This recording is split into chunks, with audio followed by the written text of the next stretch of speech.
بسم الله الرحمن الرحيم الحمد لله رب العالمين والصلاة والسلام على سيد الأنبياء والمرسلين وعلى آله وصحبه أجمعين أما بعد.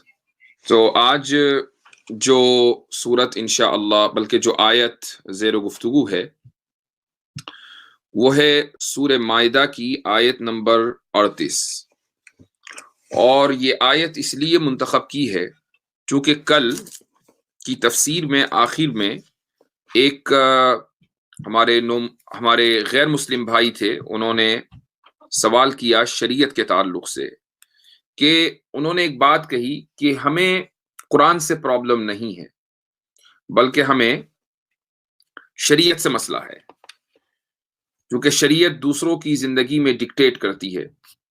تو اس لیے میں نے یہ مناسب سمجھا کہ آج اسی موضوع کو لیا جائے کہ شریعت کیا ہے، یا کچھ لوگوں کے دلوں میں یہ جو ہوا بیٹھا ہوا ہے ایک اسلامی حکومت کا، تو اسلامی حکومت کیا ہے اور کیا یہ ورکیبل ہے آج کے دور میں، پریکٹیکل ہے یا نہیں ہے۔ تو اس تعلق سے گفتگو ہونا بہت ضروری ہے قرآن اور حدیث کی روشنی میں، تاکہ لوگوں کے سامنے جو ویسٹ نے، مغربی فکر سے جو متاثر لوگ ہیں، لبرل قسم کے لوگ ہیں، چاہے وہ مسلمان ہو یا غیر مسلم، انہوں نے جو ایک غلط فہمی اور غلط تاثر قائم کیا ہے اسلام اور اسلامی حکومت کے تعلق سے، وہ ختم ہو جائے۔ تو انشاءاللہ آج کی کوشش یہی رہے گی۔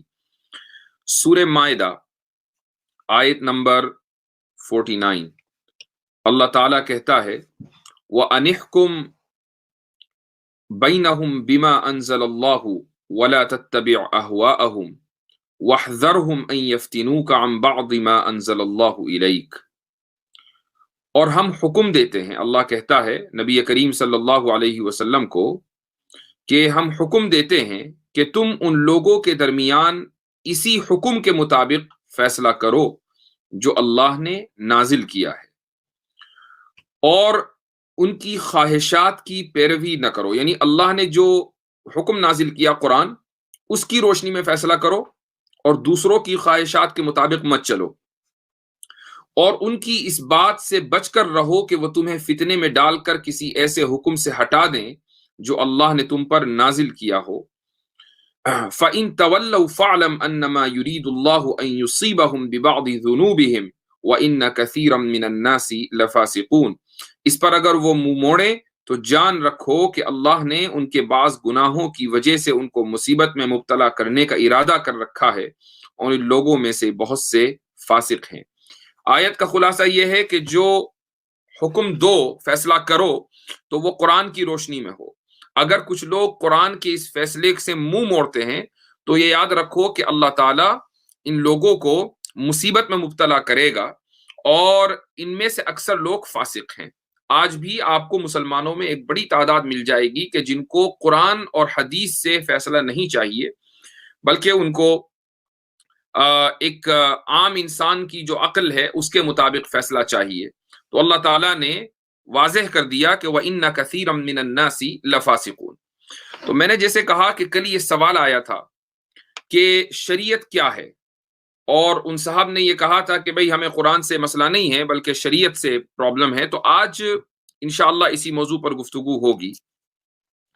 کچھ لوگوں کا یہ خیال ہے کہ شریعت کے اوپر عمل کرنا اس وقت تک ممکن نہیں ہے جب تک حکومت الہیہ یعنی اسلامک اسٹیٹ قائم نہ ہو۔ جب تک حکومت، اسلامی حکومت قائم نہ ہو، تب تک آپ شریعت پر عمل نہیں کر سکتے۔ یہ خیال بنیادی طور پر باطل ہے، بنیادی طور پر غلط ہے۔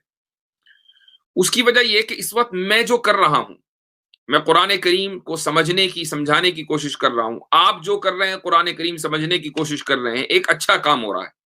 یہ شریعت ہے، یہ شریعت کا ایک حصہ ہے۔ ہم روزانہ نماز پڑھتے ہیں، شریعت ہے۔ اذان دیتے ہیں، شریعت ہے۔ رمضان میں روزے رکھتے ہیں، شریعت ہے۔ تو شریعت پر عمل کرنے کے لیے جو لوگ یہ سمجھتے ہیں کہ اسلامی حکومت قائم ہوئے بغیر شریعت پر عمل نہیں ہو سکتا، یہ بنیادی طور پر غلط ہے۔ ہاں، یہ ممکن ہے کہ مکمل شریعت پر عمل نہیں ہو سکتا، اس سے میں اتفاق رکھتا ہوں، لیکن کچھ لوگ تھوڑا سا مبالغہ کر جاتے ہیں. میں مسلمانوں کی بات کر رہا ہوں کہ مسلمانوں میں ایسے لوگ آپ کو مل جائیں گے جو یہ سمجھتے ہیں کہ اسلام کا مقصد حکومت کا قیام کرنا ہے، حکومت کو اسٹیبلش کرنا ہے، اقامت حکومت ہی اسلام کا مقصد ہے.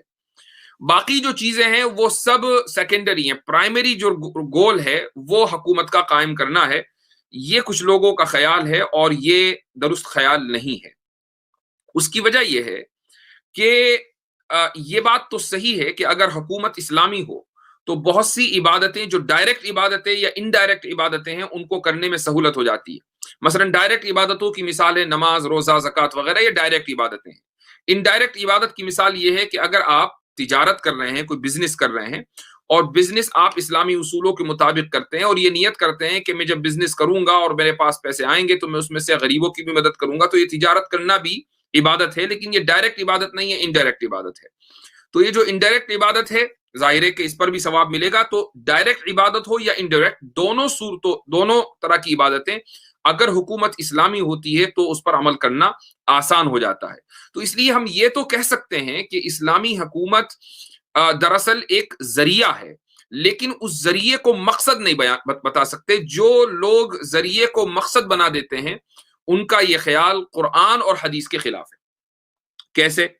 دیکھیے قرآن کریم کی ایک آیت ہے، غالباً سورہ حج میں ہے. اللہ تعالیٰ فرماتا ہے الذین ان مکناہم فی الارض اقاموا الصلاۃ وآتوا الزکاۃ وامروا بالمعروف ونہوا عن المنکر. کہ جو لوگ ایک منٹ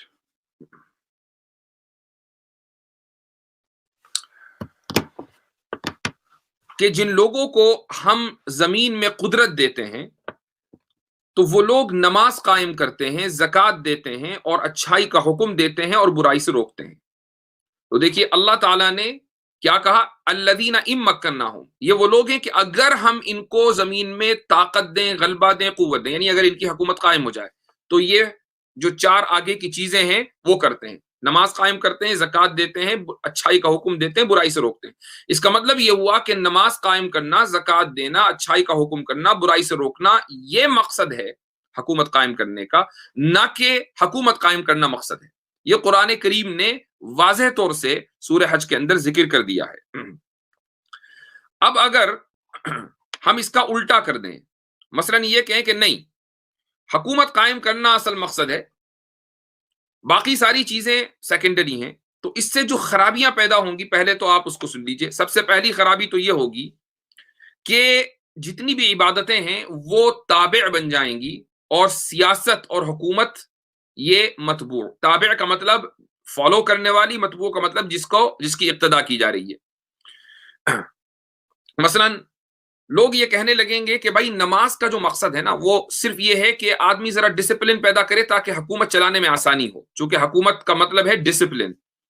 یا زکوٰۃ کا مطلب یہ ہے کہ آدمی کے اندر مال کی قربانی کا جذبہ پیدا ہونا چاہیے. یا مثلا روزے کا مطلب یہ ہے کہ جب آپ حکومت قائم کریں گے تو راستے میں اس کے بہت سی پریشانیاں آنی ہیں، مشقتیں آنی ہیں، تو مشقت برداشت کرنے کی ٹریننگ یہ روزے سے ہوتی ہے. یا مثلا حج جو ہے وہ ایک انٹرنیشنل کانفرنس ہے، جب انٹرنیشنل کانفرنس ہوگی دنیا سے تمام مسلمان آئیں گے، ایک دوسرے سے آئیڈیاز ایکسچینج کریں گے اور پھر اپنے اپنے یہاں جا کر امپلیمنٹ کریں گے. لوگوں کے ذہن میں اس طرح کے خیالات آنے لگتے ہیں عبادتوں کے تعلق سے، حالانکہ یہ ساری چیزیں ان عبادتوں کا مقصد نہیں ہے. ہاں عبادتوں کا جو سیکنڈری فائدہ ہے وہ ضرور ہے، نہیں نماز سے آپ ڈسپلن سیکھ جاتے ہیں، اس میں کوئی شک نہیں ہے، لیکن نماز کا مقصد ڈسپلن نہیں ہے. نماز کا مقصد ہے اللہ تعالیٰ سے تعلق قائم کرنا. زکوٰۃ سے یقیناً آدمی یہ سیکھ جاتا ہے کہ اس کو مالی قربانی دینی چاہیے یا نہیں، لیکن اس کا مطلب یہ نہیں ہے، اصل مقصد زکوٰۃ کا یہ ہے کہ اللہ تعالیٰ سے تعلق قائم ہو، اللہ کے راستے میں وہ مال خرچ کرے. یہی صورتحال روزے کی ہے، یہی حج کی ہے. تو لوگ خلط مبحث کر دیتے ہیں، یعنی ٹاپک بدل جاتا ہے. تو عبادتوں کا مقصد کیا ہو جائے گا؟ حکومت قائم کرنا، جبکہ حکومت قائم کرنے کا مقصد ہے عبادت کرنا. تو پہلی خرابی تو یہ ہے. دوسری خرابی یہ ہے کہ اگر حکومت اصل ہو، سیاست اور پالیٹکس اصل ہو اور عبادتیں سیکنڈری ہوں، تو پھر بہت سی مرتبہ عبادتوں کو سیاست اور حکومت کی وجہ سے چھوڑا جا سکتا ہے. مثال کے طور پر اگر کہیں کوئی پولیٹیکل ریلی ہے، کوئی پولیٹیکل ایفرٹ چل رہا ہے، کوئی